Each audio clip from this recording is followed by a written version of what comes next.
the man of the moment, AG Speaker Emeritus, the Honorable Justin Bidan Muturi, Your Excellency, Kalonzo Musyoka, and all dignitaries present. Mine is just to say congratulations to JB for the great book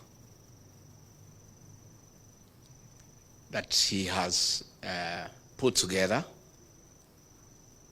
The Fight for Order. And JB, my brother, my kinsman, as a student of literature, let me confirm that is a great art of work. And in literature, you evaluate content and form. At the University of Nairobi in the 80s, there were two schools of thought on what defines a great work of art. One group led by the late Professor Chris Wanjara believed that a good work of art is content, what you say. Another group led by Professor Henry Dangasi believed that a good work of art is the form, how you say it. Reading this great book, I want to confirm that it is splendid in both content and form. You have told a good story, and you have told it well. JB Muturi, my brother, is a great friend of mine. We have come from far. We were trying to make Uhuru Kenyatta president in the year 2002, together with Murathe. Those days, I used to take Uji Murathe. I quit the club. I'm still told you are taking Uji in the layer. And we did not succeed. We proceeded until we made Uhuru Kenyatta president in 2013, and he became speaker.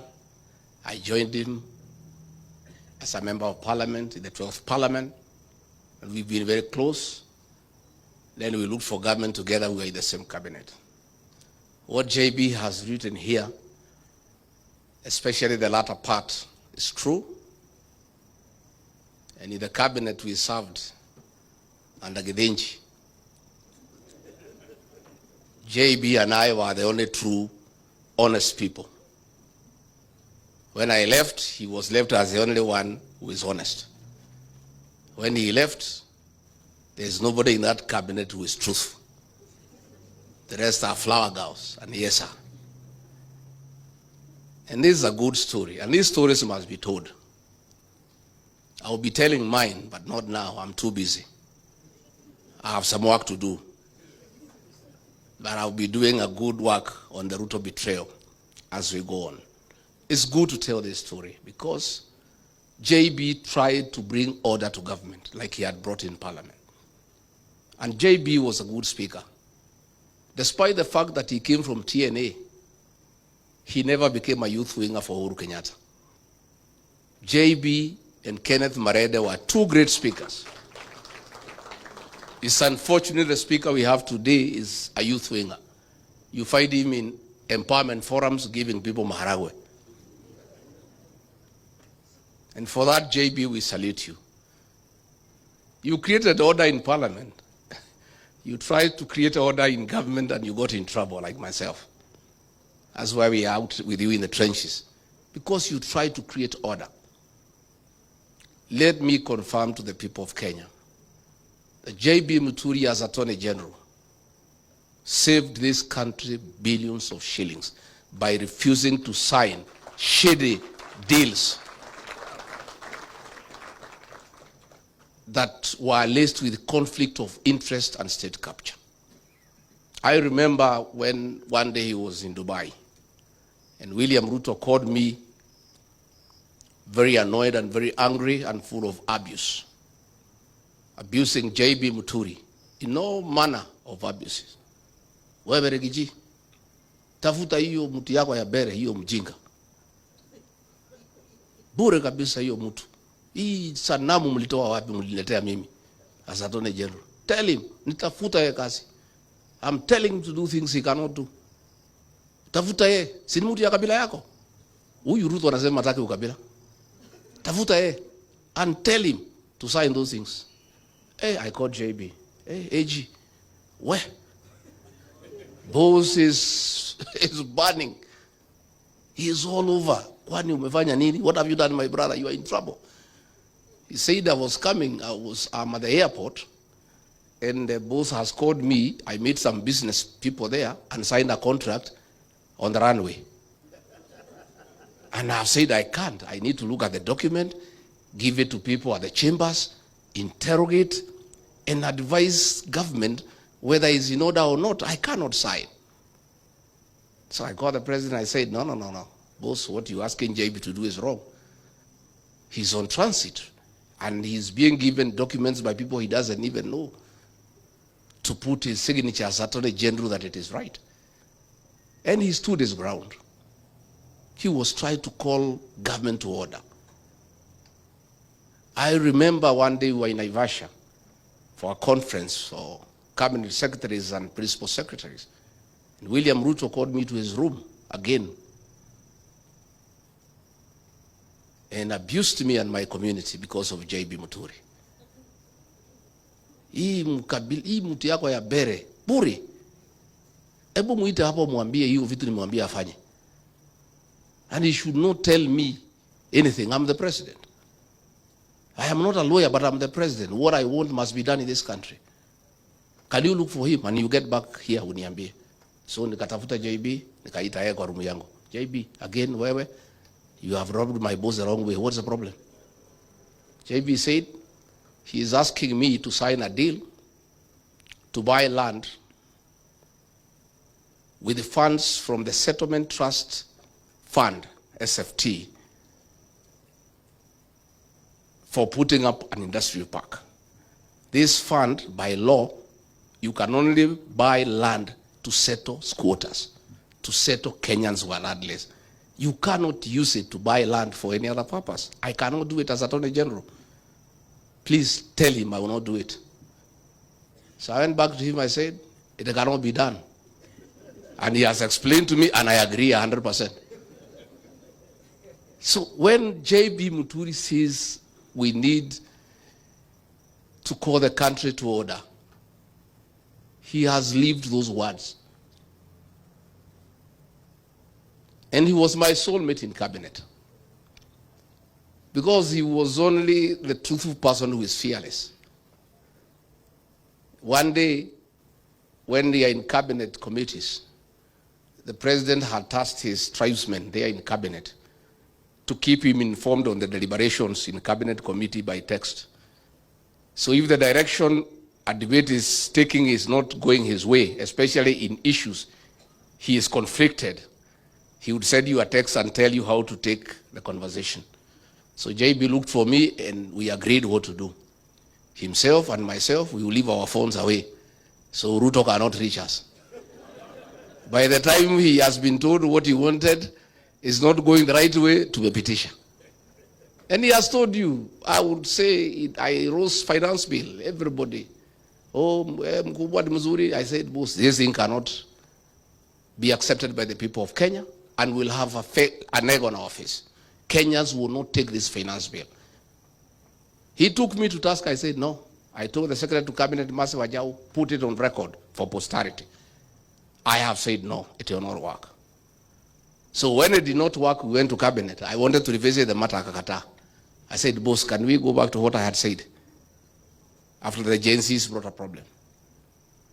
The worst, of course, is when JB's child was abducted by the National Intelligence Service. And he called me, William Ruto was out of town, and said, Deputy President, my son has been abducted. I'm talking to everybody. They are taking me in circles. This is not acceptable. And for your information, if your child is missing and is suspected to be in the hands of the police or security agencies, you go to court and file what you call a habeas corpus, compelling the Attorney General to produce the person, dead or alive. So JB Muturi asked me, as Justin Muturi, if I file a habeas corpus against the Attorney General of the Republic of Kenya, whom will it be served upon? So I called Kindiki, Mr. Yesa, he took me in circles. He was in Interior. I could see he's lying. He knows, but pretending he doesn't know. I called Nurdin Haji, he took me in circles. I called Mohammed Amin, Director of CID, he took me in circles. I called Japheth Kome, he was the IG, he was talking to me in Kemeru. And they were all taking me in circles. And I called William Ruto, he was out of town. I said, Mr. President, Your Excellency, we have a problem in our hands. The son of your Attorney General has been abducted. He sits in the National Security Council. He is here with me asking why anybody would abduct his son. And he sits in the National Security Council. He is a principal legal advisor to the government. If anybody had a problem with his son, it's just asking Meji, can your son turn up here? I said, this is not right. Wewe Rigiji wacha fitina bana. Wewe umenisumbua. Kila siku unanipigia simu fitina. Abducted by who? In which country? Wewe bana usinisumbue. Usilete mimi fitina. He's put on the phone. So I told JB, go and face him. He knows where your son is. I've listened to him, I know him. And JB took my advice and I alerted him. I told him I will alert you when he arrives. The minute I was told he is 10 minutes away, the choppers were alerting, I said, be at the gate. He went and faced him head on as a man. And JB Pongezi, that's the way to be a man. And within 2 hours, his son was at home. This is what we need for this country. Most people are cowards. JB, you didn't want to waste time inviting CSs. They cannot come here. They are cowards. They don't want to be associated with you because of what you say and what you speak. Let me say finally, JB is a good man. He was my boss in Parliament as Speaker. I was a first-time MP. 5 years down the line, I became his boss as Deputy President. He respected me in my new position. All the other MPs we came with from Parliament had nothing but disrespect and distaste for my new position. But this man here said, God has given me this opportunity, we must respect authority. So we developed a very tight relationship. And I had to pay him back one day in kind. And it's good, I tell you. After the Gen Z protests, the cabinet was dissolved. And William Ruto was struggling on what to do, bring Raila and his people in, this, that, and we let him do what he wanted to do without too much argument.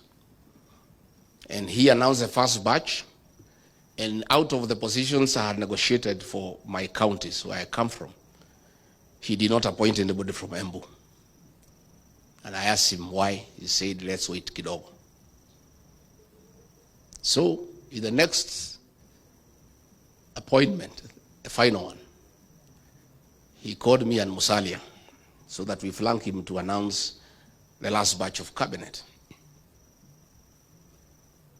And he was in a hurry, let's go. I said, hey, what do you mean we go? How? How do we flank you to announce what we don't know? No, wewe Rigiji wacha maneno mingi. Musalia, let's go. I said, no, I can't. If we are flanking you to make the announcements, we must be part of what you're announcing as the usual practice. I cannot flank you to announce cabinet when I don't know who you're announcing. I cannot hear it for the first time with the rest of Kenyans and the press. So he was very angry. Then he rushed to his office. Oh, Musalia, my God. He was shaking like a leaf. Oh, Mwami, how can you challenge the president? How? Please, this is not right. I say, Musalia, my friend, do you know this announcement, your name could be missing in that paper? The only person who is safe is myself because I'm elected. So mimi hata nakusaidia. So he went and brought the list and threw it at me. I looked at it and found that JB had been dropped from Embu and he had put somebody else. And then I asked him, who is this? I don't know him. You have not consulted me. We had an agreement. Who is this? Oh, is somebody says Barida brought. I said, no, I cannot be party to that decision. Because the other time, you appointed somebody from Meru. I did not argue with you. The people of Meru were asking me, who is this? I don't know. Where is this home? I have no idea. This person I don't know. So if that is your choice, go ahead and announce. I cannot accompany you to make that announcement. He said, wewe Rigathi. Hii ukabila yako itakufikisha wapi? I said, Mr. President, I am not party to that decision. How do I accompany you to announce something I'm not part of? And the people of Embu will be asking me, who is this? But if I'm not there, just go ahead and announce. He kept quiet like 3 minutes. He said, he threw a pen at me. He said, toa hiyo mtu weka hiyo JB yako hapo. This JB, you are crazy about this JB. I said, but Mr. President, this is a good man.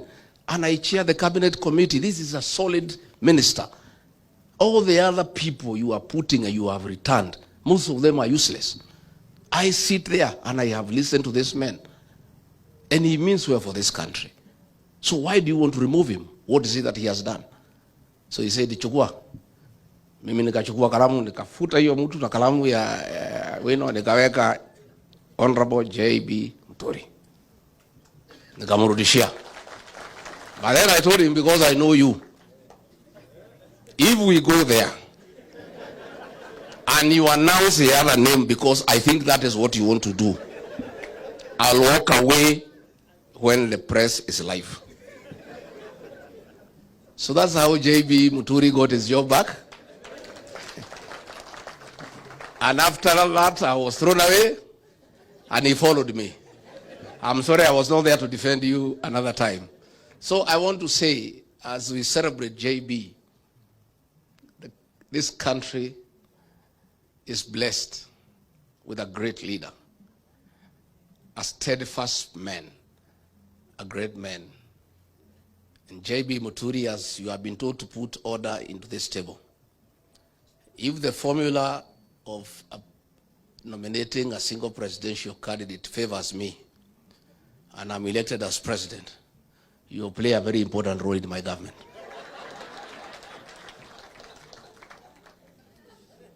And for having been kind to me, when you asked me to step down my candidate with Senator 𝐒𝐚𝐽𝐻𝐻, our senior elder, you know, in our community, we have seniority of elders.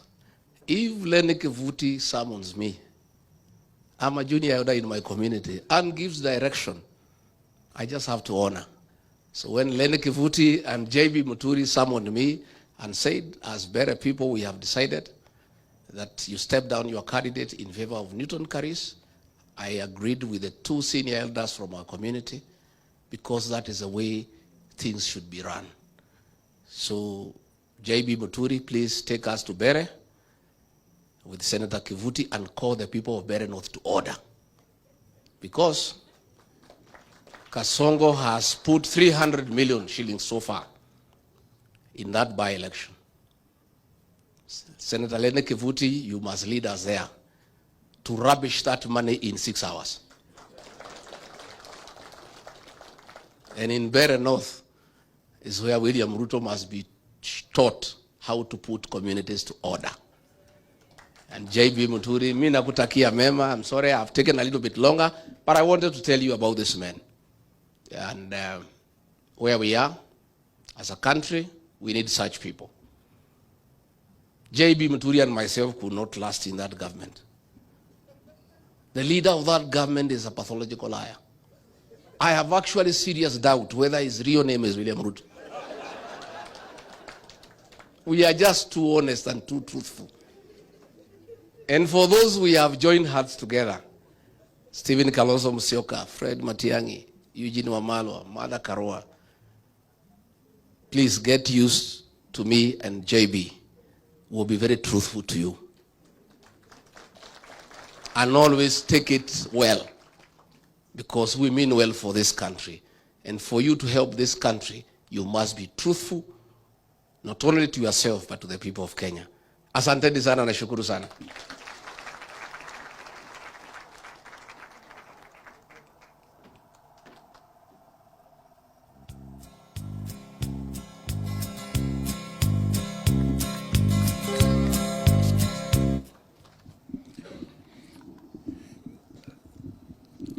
You heard it all from the truth of man.